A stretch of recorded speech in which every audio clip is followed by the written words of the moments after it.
dear students. In previous class, we discussed regarding the maintenance of capital accounts. In maintenance of capital account, there are two methods. First one is fixed capital method. Second one, fluctuating capital method. In fixed capital method, we are going to prepare two accounts. The first one is capital account, and second one is current account. Okay. In fluctuating capital method, only one account is prepared, that is capital account. After completion of maintenance of capital account, we have to move for profit and loss appropriation account. Profit and loss appropriation account. First, we have to know the meaning of profit and loss appropriation account. Meaning ನೋಡಬೇಕು. First, profit and loss appropriation account ಅಂದ್ರೆ ಏನು? ಅದನ್ನ ಯಾವ ರೀತಿ ready ಮಾಡಬೇಕು? S marks ಕೇಳ್ತಾರ ಅನ್ನೋದು ತಿಳ್ಕೋಣ. So profit and loss appropriation account ಅಂದ್ರೆ ಏನಪ್ಪಾ ಅಂದ್ರೆ profit and loss appropriation account is the account. It is an extension of the profit and loss account of the firm. It is an extension of profit and loss account of the firm. Profit and loss account of the firm. It shows the profits distributed among the partners. It shows profit distributed among the partners. ಈ profit and loss account ಅನ್ನೋದು ಏನಿದಪ್ಪ ಅಂದ್ರೆ ಇದು appropriation account ಏನಿದೆ ಇದು profit and loss account extension. ಅದಕ್ಕಿಂತ ಸ್ವಲ್ಪ ಜಾಸ್ತಿ ಅದನ್ನು ದೊಡ್ಡದಾಗಿ ಮಾಡಿರುವಂತ ಥಿಂಗ್ಸ್ ಇದು. ನೀವು PUC ಫಸ್ಟ್ ಇಯರ್ ಅಲ್ಲಿ ಫೈನಲ್ ಅಕೌಂಟ್ ಅಂತ ಕಲ್ತಿರ್ತೀರಿ. ಫೈನಲ್ ಅಕೌಂಟ್ ಅಲ್ಲಿ ಟ್ರೇಡಿಂಗ್ ಅಕೌಂಟ್ ಬಿಡಿಸ್ತೀರಿ, ಅದಾದ ನಂತರ ಪ್ರಾಫಿಟ್ ಅಂಡ್ ಲಾಸ್ ಅಕೌಂಟ್ ಬಿಡಿಸ್ತೀರಿ, ಆಮೇಲೆ ಬ್ಯಾಲೆನ್ಸ್ ಶೀಟ್ ಬಿಡಿಸ್ತೀರಿ. ಅಲ್ಲೇನ್ ಪ್ರಾಫಿಟ್ ಅಂಡ್ ಲಾಸ್ ಅಕೌಂಟ್ ಬಿಡಿಸ್ತಾ ಇದ್ರಲ್ಲ ಅದರ ಮುಂದುವರೆದ ಭಾಗನೇ profit and loss appropriation account.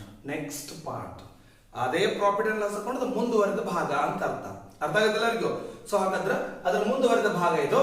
ಇದರಲ್ಲಿ ಏನ್ ತೋರಿಸ್ತದ ಅಂದ್ರೆ ಇದು profit distributed among the partners. ಇಬ್ರು ಪಾರ್ಟ್ನರ್ ಇದ್ರು ಅಂತ ತಿಳ್ಕೊಡ್ರಿ, ಎ ಮತ್ತು ಬಿ. ಹಾಗಾದ್ರೆ ಅವರಿಬ್ಬರಿಗೂ ಒಂದು ಸಂಸ್ಥೆಯಿಂದ ಬಂದಿರುವಂತಹ ಲಾಭವನ್ನ ಹೇಗೆ ಹಂಚಲ್ಪಟ್ಟದ, ಎಷ್ಟು ಹಂಚಲ್ಪಟ್ಟದ ಅನ್ನೋದನ್ನ ತೋರಿಸೋದ ಯಾವ್ದು ಕರಿತೀವಿ?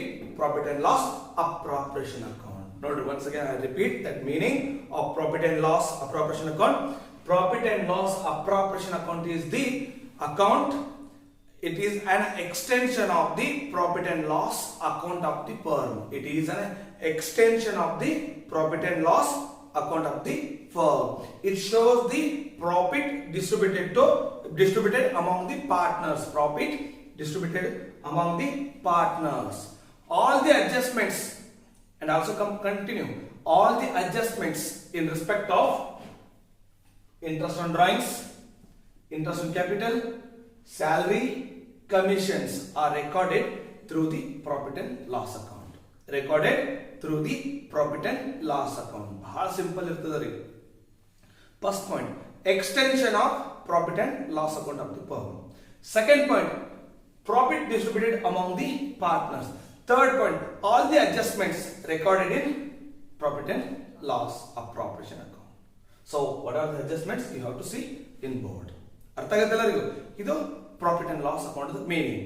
ನೆಕ್ಸ್ಟ್ ಬಂದ್ಬಿಟ್ಟು proforma of profit and loss appropriation account. ಇದು ಪ್ರೊಫಾರ್ಮ್ ಮಾಡಿ. ಹಾಗಾದ್ರೆ ಈ ಪ್ರೊಫಾರ್ಮದಲ್ಲಿ ಏನ್ ಬರ್ತಾವ, those are the maximum items are return here on the board.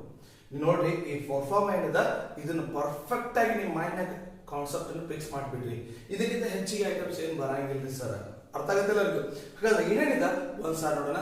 Profit and loss appropriation account, debit side, credit side, particulars rupees. First ನ credit side ನೋಡೋಣ. By side ನೋಡ್ರಿ, ಪ್ರಾಫಿಟ್ ಅಂಡ್ ಲಾಸ್ ಅಕೌಂಟ್ ಅಂದ್ರೆ net profit ತಗೋಬೇಕ. ನಿಮ್ಮ problem ಅಲ್ಲಿ ಈಗಾಗಲೇ ಅಲ್ಲಿ ಹುಡುಕಾಡಬೇಕ. Net profit ಕೊಟ್ಟಿರ್ತಾರ, ಆ ನೆಟ್ ಪ್ರಾಫಿಟ್ ಅನ್ನ ತಂದು ಇಲ್ಲಿ ರೆಕಾರ್ಡ್ ಮಾಡ್ಬೇಕ. ಅರ್ಥ ಆಗುತ್ತಾ? Next one, interest on drawings. ನೋಡ್ರಿ, ಡ್ರಾಯಿಂಗ್ಸ್ ಕೊಟ್ಟಿದ್ದಾನ, ಅದ್ರ ಮೇಲೆ 6% ಇಂಟ್ರೆಸ್ಟ್ ಅಂತ ಕೊಟ್ಟಿದ್ದಾನ, ಅದನ್ನ ಕ್ಯಾಲ್ಕುಲೇಟ್ ಮಾಡಿ ಇಡ್ಬೇಕಾ. ಸಮ್ ಟೈಮ್ಸ್ ಡೈರೆಕ್ಟ್ ಆಗಿ ಇಂಟ್ರೆಸ್ಟ್ ಆನ್ ಡ್ರಾಯಿಂಗ್ಸ್ ಅಂತ ಕ್ಲಿಯರ್ ಕೊಟ್ಬಿಡ್ತಾನೆ ನಿಮ್ಗೆ. ಡೈರೆಕ್ಟ್ ಆಗಿ ಪಾರ್ಟ್ನರ್ ಎ ಎಷ್ಟು, ಪಾರ್ಟ್ನರ್ ಬಿ ಎಷ್ಟು, ಇಬ್ಬರದು ಕೊಟ್ರೆ ಇಬ್ಬರದು ತಗೋಬೇಕಾ, ಒಬ್ಬಂದೇ ಕೊಟ್ರೆ ಒಬ್ಬಂದೇ ತಗೋಬೇಕಾ. ಸರ್, ಇಂಟ್ರೆಸ್ಟ್ ಆನ್ ಡ್ರಾಯಿಂಗ್ಸ್ ತಗೋತೀರಿ, ಮತ್ತೆ ಡ್ರಾಯಿಂಗ್ಸ್ ಎಲ್ಲಿ ಬರ್ತದ್ರಿ? ಡ್ರಾಯಿಂಗ್ಸ್ ಮತ್ತು capital profit and loss appropriation account ಎಲ್ಲಿಯೂ ಬರಲ್ಲ. ಅರ್ಥ ಆಯ್ತಾ? ಅವ್ನ್ ಬಿಟ್ಬಿಡ್ಬೇಕು. ಯಾವ ಬಿಡ್ಬೇಕು? ಡ್ರಾವಿಂಗ್ಸ್ ಬಿಡ್ಬೇಕಾ, ಕ್ಯಾಪಿಟಲ್ ಬಿಡ್ಬೇಕಾ. ಬಟ್ ಏನ್ ತಗೋತಾರ? ಅದ್ರ ಮೇಲೆ ಇರುವಂತ ಬಡ್ಡಿ ಅಷ್ಟೇ, ಇಂಟ್ರೆಸ್ಟ್ ಆನ್ ಡ್ರಾಯಿಂಗ್ಸ್ ಅಷ್ಟೇ. ಅಮೌಂಟ್ ನೇ ಕೊಟ್ಟರೆ ಡೈರೆಕ್ಟ್ ಆಗಿ ಅಮೌಂಟ್ ತಗೊಂಡು ಎರಡು ಕೂಡಿಸಿ ಔಟರ್ ಕಾಲಮ್ ಬಿಡ್ರಿ. ಇನ್ ಕೇಸ್ ಪರ್ಸೆಂಟೇಜ್ ಕೊಟ್ಟಿದ್ರ ಡ್ರಾಯಿಂಗ್ಸ್ ಮೇಲೆ ಕ್ಯಾಲ್ಕುಲೇಟ್ ಮಾಡಿ ಅದನ್ನ ನಿಂತ್ಕೊಂಡು ಕೂಡಿಸಿ ಔಟರ್ ಕಾಲಮ್ ಇಡಬೇಕಾ. In by side it means credit side only 2 items are recorded, that is net profit as well as interest on drawings. Sir ಮತ್ತೇನ್ ಬರ್ತದ? ಏನು ಬರಲ್ಲ. ಇಷ್ಟು 2 items ರೆಕಾರ್ಡ್ ಮಾಡಿದ್ರೆ ಮುಗಿತು. ಇವು ಫಿಕ್ಸ್ ಮಾಡಿ ಇಟ್ಕೊಂಡ್ಬಿಡ್ರಿ. ಒಂದು ನೆಟ್ ಪ್ರಾಫಿಟ್, ಇನ್ನೊಂದು interest on drawings. Next debit side ಬರ್ರಿ. First one interest on capital. ಹಾಗಾದ್ರೆ ಇಂಟ್ರೆಸ್ಟ್ ಆನ್ ಕ್ಯಾಪಿಟಲ್ ಮೇಲೆ ಬಡ್ಡಿ ಕೊಡ್ಬೇಕಲ್ಲ ನಾವು ಪಾರ್ಟ್ನರ್ಸ್. ಹಾಗಾದ್ರೆ ಎ ಎಷ್ಟು ಬಿ ಎಷ್ಟು ಅಂತ ಕೊಟ್ಟಿರ್ತಾರ, ಅವ್ನು ತಗೋಬೇಕ. ಸರ್ ಕ್ಯಾಪಿಟಲ್ ಕೊಟ್ಟನ್ರಿ ಒಂದು 10,000 ಬೇಡ, ಕ್ಯಾಪಿಟಲ್ ಅವಶ್ಯಕತೆ ಇಲ್ಲ ನಮ್ಗೆ, only interest on capital. Sir problem ಕೊಟ್ಟೇ ಇಲ್ಲ, ಕೊಡ್ಲಿಕ್ಕೆ ಬಿಡು. ಕೊಟ್ರ ಇದು ಎರಡು ಏನಾಗಿರ್ತದ, ಒಂದು ಪರ್ಸೆಂಟೇಜ್ ಕೊಟ್ಟಿರ್ತಾನ, ಕ್ಯಾಪಿಟಲ್ ಮೇಲೆ ಕ್ಯಾಲ್ಕುಲೇಟ್ ಮಾಡಿ ತಗೋಬೇಕಾ. ಇನ್ನೊಂದು ಅಮೌಂಟ್ ಕೊಟ್ಟಿರ್ತಾನ, ಡೈರೆಕ್ಟ್ ಅಮೌಂಟ್ ಕೊಟ್ಟು ತಗೊಂಡು ರೆಕಾರ್ಡ್ ಮಾಡ್ಬೇಕಾ. ಅರ್ಥ ಆಯ್ತಾ? ಒಂದು ಪರ್ಸೆಂಟೇಜ್. ಸರ್ ಎರಡು ಕೊಟ್ಟಿದ್ರೆ ಹೆಂಗ್ರಿ? ಎರಡು ಬೇಕಾದ್ ಮೆನ್ಷನ್ ಮಾಡಿ. ಡೈರೆಕ್ಟ್ ಅಮೌಂಟ್ ಬರೀರಿ, ಕ್ಯಾಲ್ಕುಲೇಟ್ ಮಾಡ್ರಿ, ತಗೊಳ್ರಿ. ಎರಡು ಒಂದೇ ಬರ್ತದ, ಚೇಂಜ್ ಬರಂಗಿಲ್ಲ, ಯಾವತ್ತೂ ಚೇಂಜ್ ಬರಂಗಿಲ್ಲ, ಸೇಮ್ ಬರ್ತದ. Next partner. ಯಾವ್ದಾದ್ರು ಪಾರ್ಟ್ನರ್, ನಿಮ್ ಪಾರ್ಟ್ನರ್ ಎಷ್ಟು ಬೇಕಾಷ್ಟೇ ಇರ್ಬೋದು, ಇಬ್ಬರೇ ಬೇಕನ್ಸರಿ ಇಲ್ಲ, 10 ಮಂದಿ ಇರ್ಬೋದು, 5 ಮಂದಿ ಎಷ್ಟು ಬೇಕಾದ್ರೂ ಇರ್ಬೋದು. ಸೊ ಪಾರ್ಟ್ನರ್ಗೆ ಸ್ಯಾಲರಿ ಕೊಟ್ಟು ತಗೋಬೇಕಾ. ಅರ್ಥ ಆಯ್ತಾ? ಸ್ಯಾಲರಿ ಎರಡು ವೇದಾಗಿರ್ತದ, ಒಂದು ಇಯರ್ಲಿ, ಇನ್ನೊಂದು ಮಂತ್ಲಿ. ತಿಂಗಳ ಸ್ಯಾಲರಿ ಮತ್ತು ವರ್ಷ ಸ್ಯಾಲರಿ. ಸರ್ ವರ್ಷದ ಇಯರ್ಲಿ ಆನ್ಯುವಲಿ ಇತ್ತಂದ್ರೆ ಡೈರೆಕ್ಟ್ ಆಗಿ ಔಟರ್ ಕಾಲಮ್ ಬರೀಬೇಕಾ. ಇವನ್ ಎಕ್ಸಾಂಪಲ್ ಕೊಡ್ತೀನಿ. 6,000 ಪರ್ ಆನಮ್ ಅಂತ ಕೊಟ್ರಂದ್ರೆ ಡೈರೆಕ್ಟ್ ಆಗಿ 6,000 ಇಲ್ಲಿ ಬರ್ಬಿಡಬೇಕಾ. ಅರ್ಥ ಆಗತ್ತಾ? Okay. In case 6,000 per month ಅಂತ ಕೊಟ್ರ ಅವಾಗ ಡೈರೆಕ್ಟ್ ಆಗಿ 6,000 ಬರೀಬಾರ್ದ್ರಿ. ಮಂತ್ ಇಲ್ಲಿ ಇರುವಂತ ಸ್ಯಾಲರಿನ ಒಂದು ವರ್ಷಕ್ಕೆ ಎಷ್ಟು ಅಂತ ಕನ್ವರ್ಟ್ ಮಾಡ್ಬೇಕ. ಒಂದು ವರ್ಷ ಸ್ಯಾಲರಿನ ಇಲ್ಲಿ ಬರೀಬೇಕಾ. ಈಗ ನೋಡಿ 6,000 ಪರ್ ಮಂತ್ ಐತಿ, ಇಂಟು 12. ಓಕೆ, ಇಂಟು 12 ಮಾಡಿ ಎಷ್ಟಾಗುತ್ತೆ? 12 72 72,000 ಅಂತ ಬರೀಬೇಕಾ. ಏನ್ ಮಾಡ್ಬೇಕು ಅವಾಗ? 72,000. ಅರ್ಥ ಆಗತ್ತಾ? ಪರ್ ಮಂತ್ ಇತ್ತಂದ್ರೆ ಅದನ್ನ ಇಯರ್ಲಿ ಕನ್ವರ್ಟ್ ಮಾಡ್ಬೇಕಾ.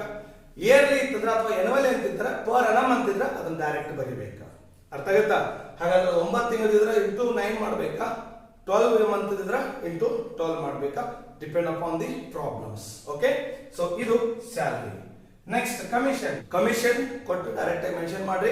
ಅದು ಬಿ ಪಾರ್ಟ್ನರ್ ಇರ್ಬೋದು ಅಥವಾ ಎ ಪಾರ್ಟ್ನರ್ ಇರ್ಬೋದು, ಯಾರು ಬೇಕಾದ ಪಾರ್ಟ್ನರ್ ಇರಲಿ. ಜಸ್ಟ್ ನಾ ಎಕ್ಸಾಂಪಲ್ ಅಂತ ಇಬ್ಬರನ್ನ ತಗೊಂಡಿನಿ. ಸೊ ಆಲ್ಮೋಸ್ಟ್ ಇಷ್ಟು ರೆಕಾರ್ಡ್ ಮಾಡ್ಬೇಕಾ. ಸೊ ಹಾಗಾದ್ರೆ ಬಿ ಪಾರ್ಟ್ನರ್ ಕಮಿಷನ್ ಇತ್ತಂದ್ರೆ ಬಿ ಎನ್ ಪಾರ್ಟ್ನರ್ ಕಮಿಷನ್ ಅನ್ರಿ, ಎ ಪಾರ್ಟ್ನರ್ ಕಮಿಷನ್ ಇದ್ರೆ ಕಮಿಷನ್ ಅನ್ರಿ. ಇದೇನು ಮಂತ್ಲಿ ಇರಂಗಿಲ್ಲ, ಇಯರ್ಲಿ ಇರ್ತದ. ಡೈರೆಕ್ಟ್ ಆಗಿ ರೆಕಾರ್ಡ್ ಮಾಡ್ರಿ. ಇಷ್ಟ ನೋಡ್ರಿ. ಈ ಕಡೆ ಇಂಟ್ರೆಸ್ಟ್ ಆನ್ ಕ್ಯಾಪಿಟಲ್ ಬರ್ತದ, ಅದಾದ್ಮೇಲೆ ಸ್ಯಾಲರಿ, ಕಮಿಷನ್. ಈ ಕಡೆ 3, ಈ ಕಡೆ 2. ಇಷ್ಟು ಮಾಡಿಬಿಟ್ಟು ಬ್ಯಾಲೆನ್ಸ್ ಮಾಡ್ಬೇಕಾ. ಸರ್ ಇದೇನ್ರಿ ಇದು? ನೀವು ಕಂಡುಹಿಡಿಬೇಕಾಗಿದ್ದು.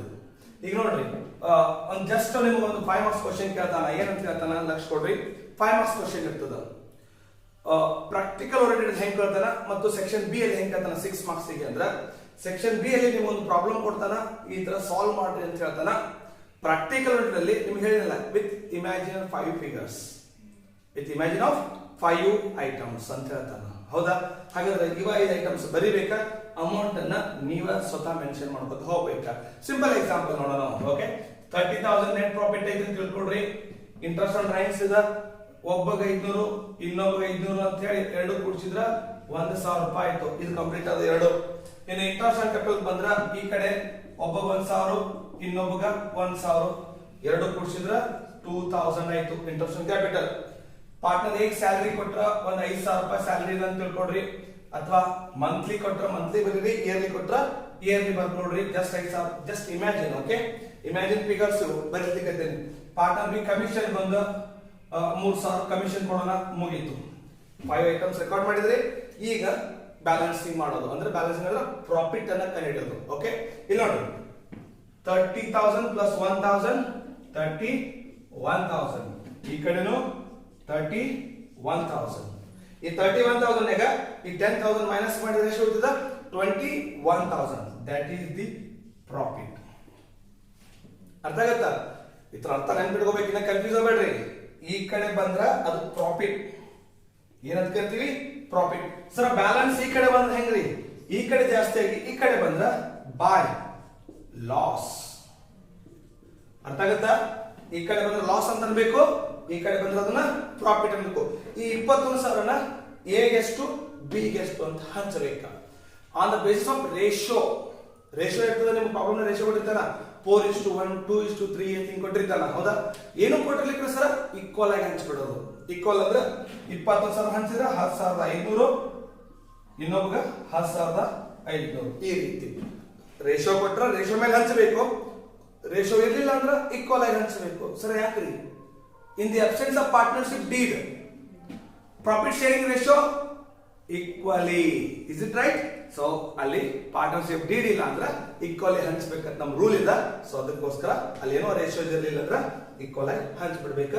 ಇಷ್ಟು ಇಮ್ಯಾಜಿನ್ ಮಾಡಿ ಬಿಡಿಸಿದ್ರ ಪ್ರಾಕ್ಟಿಕಲ್ ಓರಿಯೆಂಟೆಡ್ ಕ್ವಶನ್ ಅಲ್ಲಿ 5 ಮಾರ್ಕ್ಸ್. ಸರ್ ಅಮೌಂಟ್ ಇದೆ ತಗೋಬೇಕು, ಇಷ್ಟ ಬಂದಿದ್ದು ತಗೊಳ್ರಿ, ಇದಂತೆಲ್ಲ ನಿಮ್ಗೆ ಇಷ್ಟ ಬಂದಿದ್ದು ತಗೊಳ್ರಿ. ಪ್ರಾಫಿಟ್ ಅಥವಾ ಲಾಸ್ ಕಂಡು ಹಿಡಿದಿರ್ತದ. ಈ ಕಡೆ ಜಾಸ್ತಿ ಇಲ್ಲಿ ಬಂದ್ರೆ ಬ್ಯಾಲೆನ್ಸ್, ಅದನ್ನ ಪ್ರಾಫಿಟ್ ಅಂತ ಕರಿತೀವಿ. ಈ ಕಡೆ ಬ್ಯಾಲೆನ್ಸ್ ಬಂದ್ರೆ ಏನ್ ಕರಿತೀವಿ? ಲಾಸ್ ಅಂತ ಕರಿತೀವಿ. ಅರ್ಥ ಆಯ್ತಾ? ಅಂದ್ರ ಈ ಕಡೆ ಜಾಸ್ತಿ ಆಗಿ ಈ ಕಡೆ ಕಡಿಮೆ ಇದ್ರೆ ಪ್ರಾಫಿಟ್ ಬರ್ತದ, ಈ ಕಡೆ ಜಾಸ್ತಿ ಆಗಿ ಈ ಕಡೆ ಕಡಿಮೆ ಇತ್ತಂದ್ರೆ ಇಲ್ಲಿ ಲಾಸ್ ಬರ್ತದ. ಅರ್ಥ ಆಗುತ್ತಾ? ಸೊ ಅದನ್ನ ರೆಕಾರ್ಡ್ ಮಾಡ್ಕೋಬೇಕಾ. ಇದು profit and loss appropriation account. ಮತ್ತೆ ಇದ್ರಾಗ ಏನಾರ ಕನ್ಫ್ಯೂಸ್ ಇತ್ತಂದ್ರ ನಾವು ಕ್ಲಿಯರ್ ಮಾಡ್ಕೋಬಹುದು.